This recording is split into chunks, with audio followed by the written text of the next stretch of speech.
Fala galera, tudo bem? Voltamos para falar de uma das culturas mais impressionantes e mais ricas que nós temos na nossa história.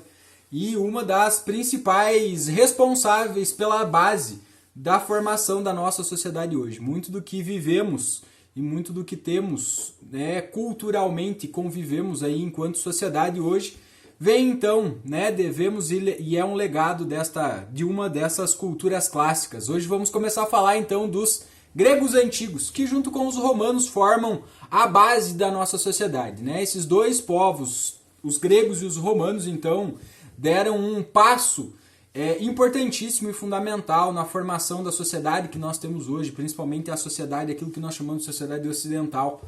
Então eles desenvolveram muitos dos conhecimentos das práticas culturais, artísticas, de todos os campos da cultura e das ciências que nós temos hoje aí, de uma forma diferente daquilo até então que nós tínhamos e que daqui a pouco a gente vai falar um pouco dele. Então, para falar dos gregos, pessoal, e para tentar condensar toda essa belíssima e grandiosa história, que fica difícil em um pequeno vídeo, nós vamos dividir este vídeo em 3 partes. Este primeiro com um aspecto geral, falando um pouquinho de cada momento da história grega, um em especial para as 2 mais importantes cidades-estados gregas, Atenas e Esparta, e um para falar justamente desta grande contribuição, desse grande legado deixados pelos gregos antigos. Para começar então, para falar um pouquinho, entender um pouco do que foi os gregos, quem foram os gregos e como que começou essa história, pessoal, não podemos dispensar algo que é fundamental para a gente entender a história, que são algumas características e a contribuição da geografia, que nos ajuda a entender um pouco da dinâmica de como que os povos viviam, como que algumas características vêm então como um legado desse espaço geográfico onde os povos viviam. Então, pensar a geografia da Península Balcânica é fundamental para entender um pouco da história dos gregos.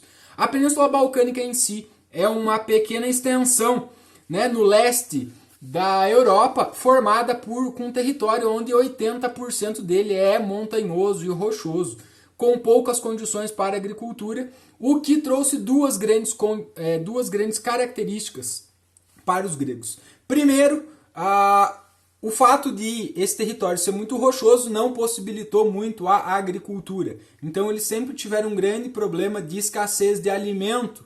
Isso fez com que então os gregos vivessem uma busca constante por esses espaços. Isso ajuda a gente a entender como que eles ocuparam todas essas regiões ao entorno do Mar Egeu, do Mar Jônico e do Mar Mediterrâneo, todo em volta, claro, da Península Balcânica.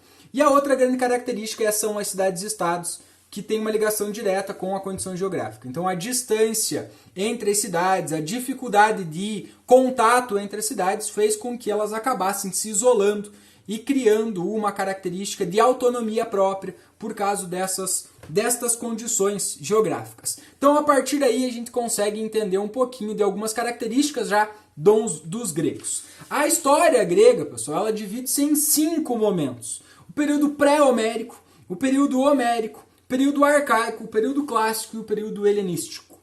O período pré-homérico, que começa mais ou menos 20 séculos antes de Cristo e dura mais ou menos até o século 12 antes de Cristo, é o período de formação e chegada dos primeiros povos que ali viviam. Então, o primeiro grande registro de cultura, de povo que vivia, de ser humano que vivia ali, são os pelágios. Esse povo que temos registros arqueológicos aí há mais ou menos 20 séculos antes de Cristo, é o primeiro povo que registra-se a ocupação dentro da Península Balcânica. A partir daí nós temos a chegada de alguns povos indo-europeus que vêm do norte da Europa e vão formar as 2 principais civilizações que vão dar origem à base da cultura que vai ser a Grécia Antiga, que são os cretenses, que vão ocupar a ilha de Creta, e os micenas, que vão formar a cidade de Micenas, e a partir dali vai florescer uma belíssima cidade, uma belíssima cultura.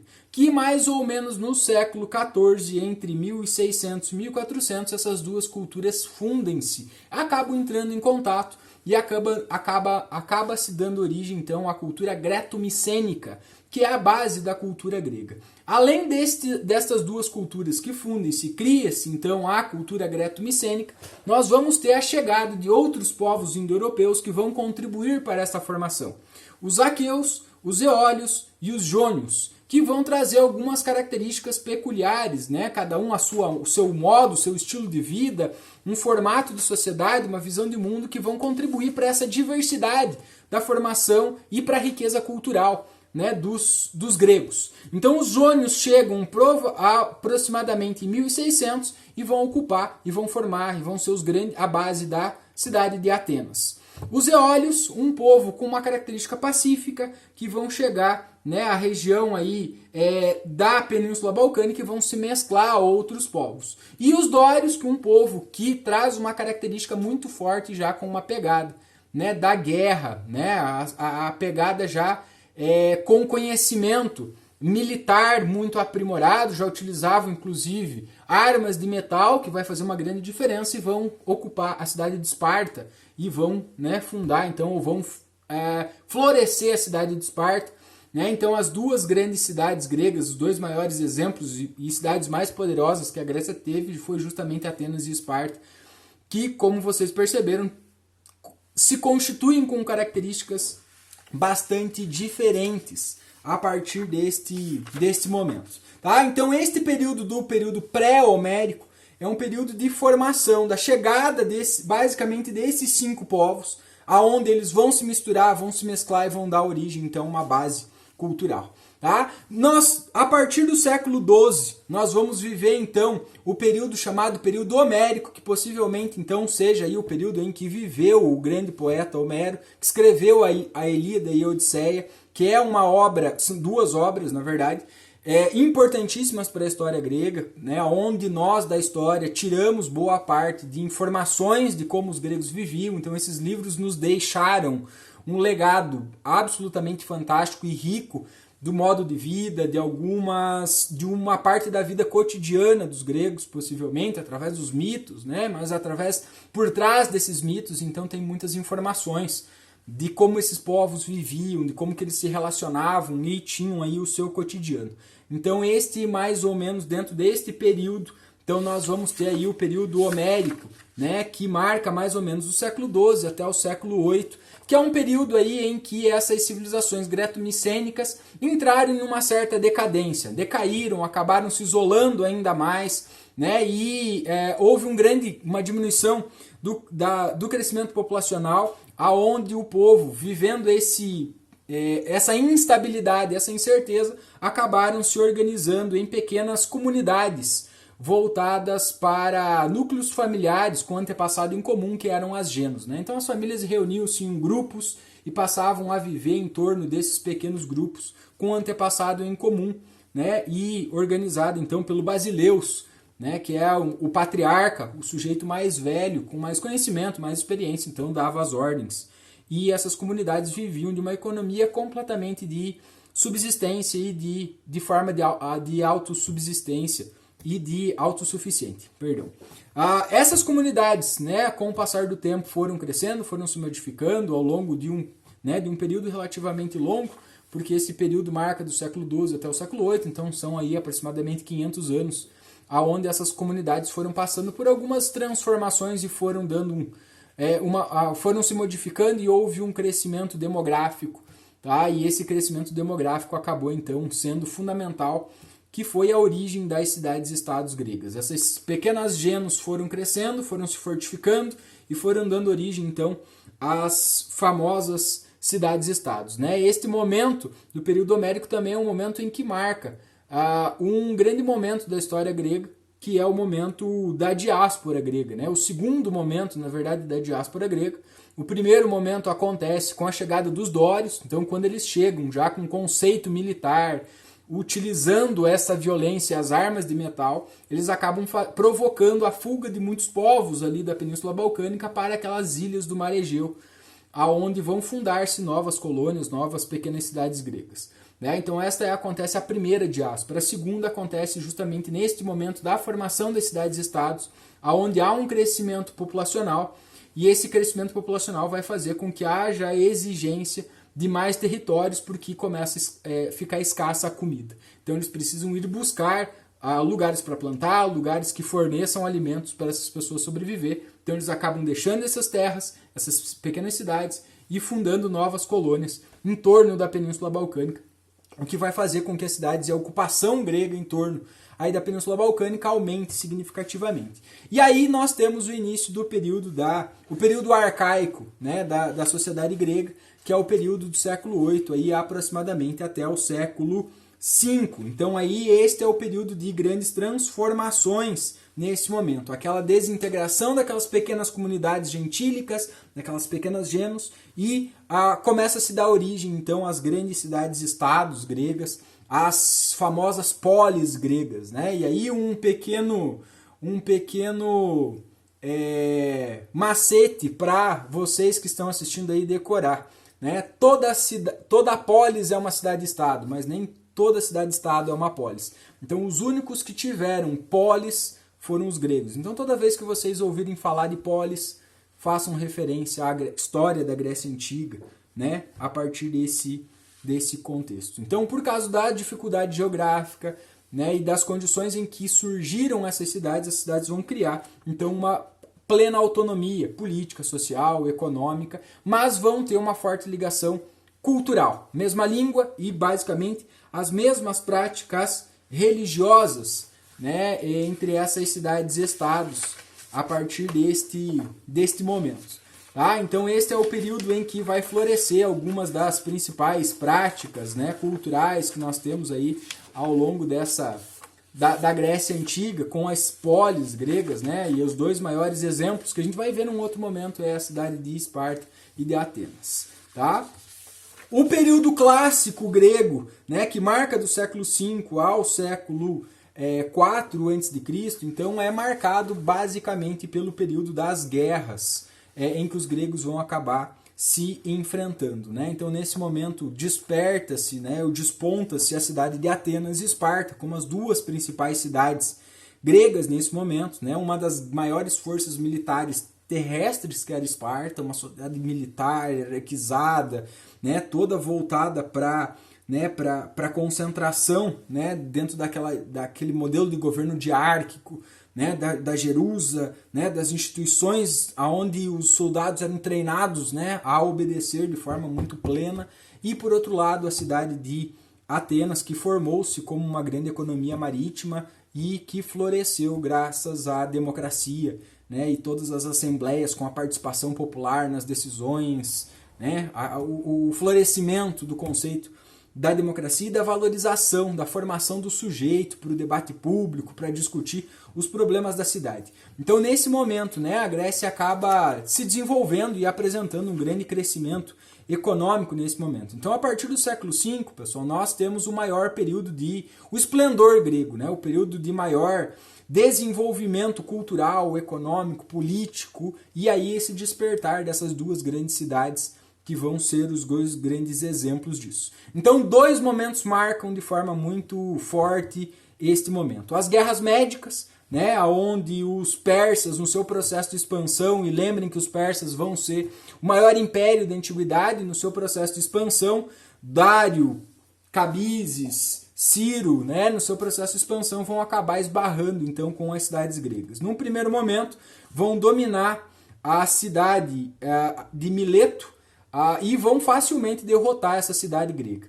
Né? Então isso dá para eles uma certa confiança, onde então eles decidem tomar então a região da Grécia, né? A região onde ficavam a maioria das cidades-estados, e a partir daí eles organizam então um grande ataque às cidades gregas, aonde começa então essas batalhas das guerras médicas, aonde Esparta e Atenas, então, como as duas principais cidades, as duas maiores forças da Grécia Antiga, então vão liderar essa resistência contra os persas, que vai durar aí alguns longos anos, essas batalhas médicas, até que na batalha de Mykale os persas vão ser definitivamente derrotados, e aí nós vamos ter a hegemonia dos gregos, mas aí também começa um outro problema entre os gregos, porque essa derrota essa vitória, na verdade, né, perdão, sobre os persas vai despontar, ou vai fazer com que Atenas desponte como a grande cidade hegemônica entre os gregos. E aí os gregos,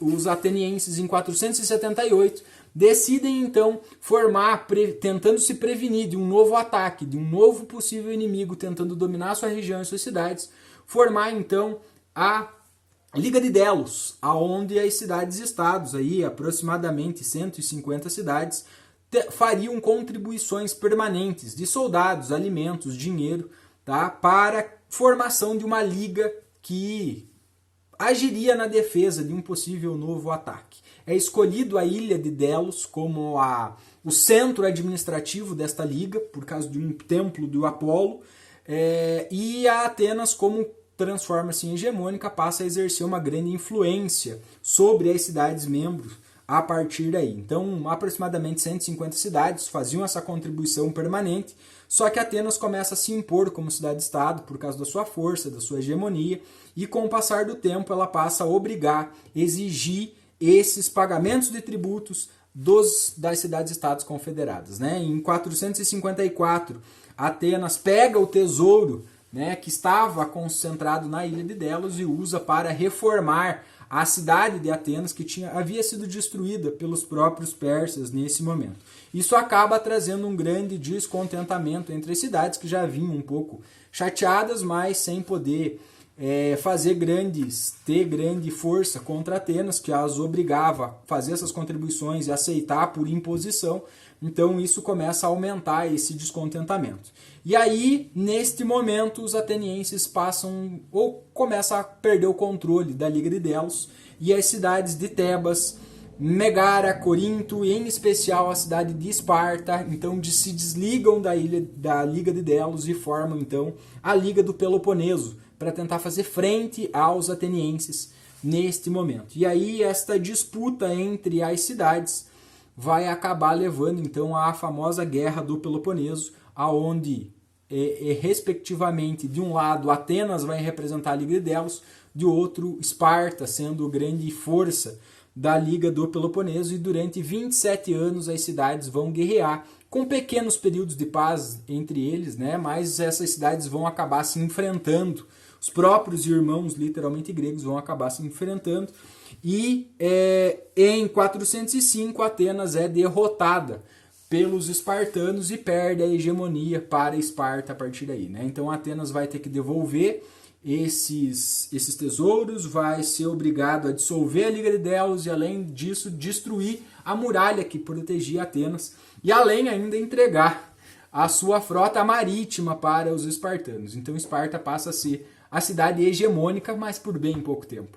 Tá? Então esta Guerra do Peloponeso, em especial, provocou o enfraquecimento significativo das cidades gregas, porque enfrentaram-se entre si, gastaram seus recursos, gastaram seus soldados por uma guerra que era praticada e era feita entre eles mesmos. Né? Então eles mesmos se enfraqueceram e se destruíram, facilitando em especial a dominação dos macedônios, né? Primeiro com o Felipe, depois com o seu filho, que vai ficar marcado na história, Alexandre o Grande. E aí nós vamos ter o início do período helenístico, aí do século IV até o século III, um período bastante curto, que marca esse domínio, né? A partir daí o domínio dos macedônios sobre os gregos, né? A chegada, primeiro o Felipe, depois o Alexandre é o que completa essa dominação dos gregos para os macedônicos.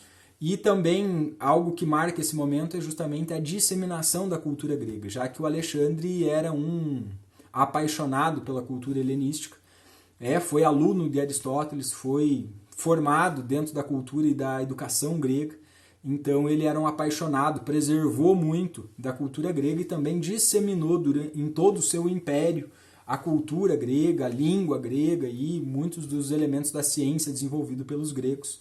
Então este acaba marcando aí o fim da autonomia das cidades gregas e a partir daí esse domínio macedônico, né, principalmente com a dominação do Alexandre. Em um outro momento voltaremos para falar um pouquinho mais das características das duas principais cidades, para entender um pouco melhor de toda essa dimensão, e depois um pouquinho para falar um pouco de toda essa dimensão cultural e dos grandes avanços trazidos pelos gregos, né, e o legado que eles nos deixaram, que não é pouca coisa, adianto para vocês. Beleza?